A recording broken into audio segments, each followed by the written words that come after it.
పడుతారు. పశుపక్ష్యాదులు సైతం సంగీతానికి స్పందిస్తూ ఉంటాయి, లేచి నాట్యం చేస్తూ ఉంటాయి. అలాంటి సంగీత సరస్వతి పుత్రుడైన యొక్క ఈ బాలసుబ్రహ్మణ్యం గారిని మరి ఇవాళ వారి విగ్రహ ప్రతిష్ఠ చేయడం ఏంటంటే నవతరానికి, యువతరానికి, రేపటి తరానికి ఈ మహానుభావుడు ఇలా ఉండేవాడని చెప్పని గుర్తు చేయడం కోసం మాత్రమే మనం వారికి ఇక్కడ విగ్రహ ప్రతిష్ఠ చేశామని చెప్పి నేను అందరికీ ఫాలో చేస్తాను. దేవుడు ఇంద్రుడు చాలా స్వార్థపరుడు.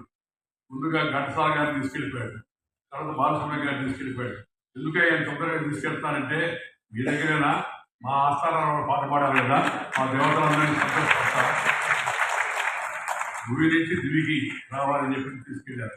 ఎంతో పోరాడినప్పటికీ కూడా ఆఖరి క్షణం వరకు మనం బాలసుబ్రహ్మణ్యం గారిని రక్షించుకోలేకపోయాడు.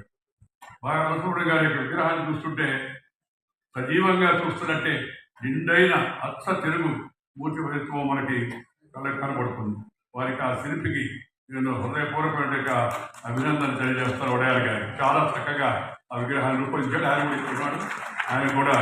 ఆయన చాలా విగ్రహాలకు ఆ శిల్పకళ నైపుణ్యంతో వాటి జీవం పోశారు. ఇవాళ బాలసుబ్రహ్మణ్యం గారి యొక్క విగ్రహాన్ని తయారు చేసి మనకు అందించినందుకు వారికి మనందరి తరఫున, తెలుగు ప్రజలందరి తరఫున హృదయపూర్వకమైన అభినందన.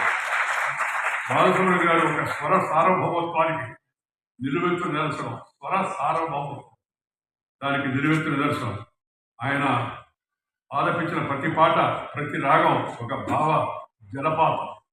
ఆయన గొంతులో నవరసాలు నాట్యం చేసేవి. శంకర నాద శరీర పర అని ఆయన ఆలపిస్తే ఆ శృతి ఆ గొంతులో పలికిన సాహిత్య పరిపూర్ణతను తన్మయం చెందారు.